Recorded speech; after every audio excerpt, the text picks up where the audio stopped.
রাত্রেবেলা আইতাছি, এক লোক মুরব্বী শয়তান সাজ্জা আমার সামনে। আমি তো দেখে ডরে শেষ, বুঝতে পারছি না। গল্পটা হইলো এরকম, আমি অনেক দিন আগে আপনার ফ্লেক্সি লুডের ব্যবসা করি, মানে মোবাইলে টেয়া টোয়া ভরি আর কি। তো দোকান বন্ধ করছি, বন্ধ করে রাত বাজা গেছে প্রায় 11টা 12টা। দোকান তো একটু দেরি করে বন্ধ করা লাগে। যখন আসতেছি, আসার পরে তখন দেখি সামনে এক মুরব্বী আমাকে বাড়ির এনে, নাম হইলো আমাকে ফুফা লাগে, মুস্তু ডাক্তার, ওনার বাপ। তো ওনার বাপের আমি দেখিয়া কইতেছি, কাকা কাকা একটু দাঁড়ান, একখান ওই জায়গা দুই চাষা বাইসটা। এই কথা কইছি পরে উনি তো দাঁড়া না, উনি যাইতেছে গা। ওনার পরনে দেখলাম কি সাদা পাঞ্জাবি, মানে মাথার টুপি দেওয়া, আর ওই লোক পায়জামা পরা, পায়জামা না, লুঙ্গি পরা। তো আমি কইতেছি, কাকা একটু খারান। কাকা তো খারা না, দাঁড়া না। পরে কাকারে আমি কইলাম, আইতাছি দৌড় বাইরে আইতাছি কাকারে দরবার লাগিয়া। ও মা, কাকা তো আমার আগে আগে যাইতেছে, কাকা ধরতেই পারি না কাকারে। আস্তে আস্তে আল্লাহর রহমতে বললাম বাড়ির কাছে। তা আমি, উনি যাইব গা সোজা, আমি যাবো গা এইদিকে। আমার বাড়ির মেইন রাস্তার থেকে অল্প একটু জায়গা, মনে করেন যে 4-5 কাইকের রাস্তা আর কি আমার মেইন রোডের থেকে। তো উনি যাইব গা সোজা রাস্তায়। উনি করছে কি, আমার বাড়ির দিকে যাইতেছে। তা আমি কইছি, কাকা আমগো বাড়ি যাবেন নাকি? উনি কথাই কোনা, কোনো কথাই কোনা। আমি তো যাইতে আছি রাত কিরে, আমার শুধু একটা লাইট। তা আমি আমার বাড়ির ঢুকছি, ঢুকিয়া এরা আব্বারে ডাক দিলাম, আব্বা উঠেন। সবাই ডাকছি, উঠছে। উঠার পরে আমারে কইতাছে, এত রাত কি রাখে লিখি? আব্বা আমার জিগাইতেছে। আমি কইলাম যে আব্বা রাইট হয়ে গেছে দোকান বন্ধ করতে করতে।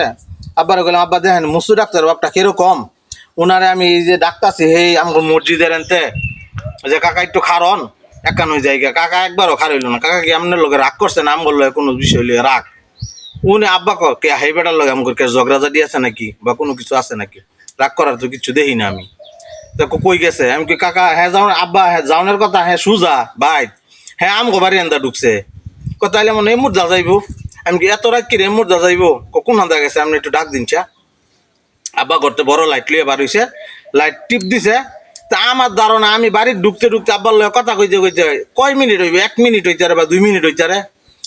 ওই লোকে 1 মিনিট 2 মিনিট কতটুক জায়গা আর যাইতে পারে মুরব্বী মানুষ 60টা। উনি করছে কি, আব্বা যখন লাইট টিপ দিছে, টিপটা দেয় কিচ্ছু নাই, কোনো মুরব্বীও নাই। আব্বা পিজ্জা গেল, গিয়া দেয় কিচ্ছু নাই। আব্বা আমারে কইতাছে কি, দূর বেড়া কের মুস্তু ডাক্তারের বাপ এটা, তুই তো বেটা ভয় পাইছস, তোরে তো দৈরালছিন আজকা। আমি কি কেডা? কতরে তো আজকা শয়তান এলাকার ভাই আলছিন, এটা তো মুস্তু ডাক্তারের বাপ না রে বেটা, এটা তো অন্য মানুষ। তোরে তো দৈরালছিন, ভাগ্য বালা, তোরে কিচ্ছু করছে না। পরে এটা যখন রাতকিরা শুয়া টুয়া থাকলাম, পরের দিন সকালবেলা যখন দোহান গেছি, দোহানে গিয়ে ওই গল্প কইলাম মানুষেরে। পরে অনেকেই কইলো আমারে, কয়েন্দা একটা জিনিস আছে এন্দা ঘুরে, কিন্তু ব্যাপার হইলো কারো ক্ষতি করে না। অনেকে আছে না ভালো, এরকম ভালো জিন হইতে পারে বা ভালো কিছু হইতে পারে, কিন্তু ক্ষতি করে না।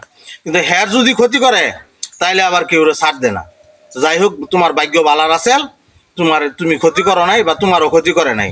তবে রাতকিরা একলা একলা যাইও না, খুব সেফ করে যাইও, খুব ভালো মতো যাইও, যাতে তোমার ক্ষতি না করে। এই কারণে একটু ভালো করে সেভ করে চললো। এই কারণে ভাই, রাত্রেবেলা চলাফেরা করাটা আমি মনে করি মেইন রাস্তা দিয়ে চলাফেরা করা ভালো। আলাডে গালাডে দিয়ে চলাফেরা করা মোটেও ঠিক না। আল্লাহ আমাদের সবাইকে বোঝার তৌফিক দান করুক, এবং গল্পটা সকলেই মনোযোগ সহকারে শুনবেন এবং আপনাদের মতামত জানাইবেন। Thank you so much.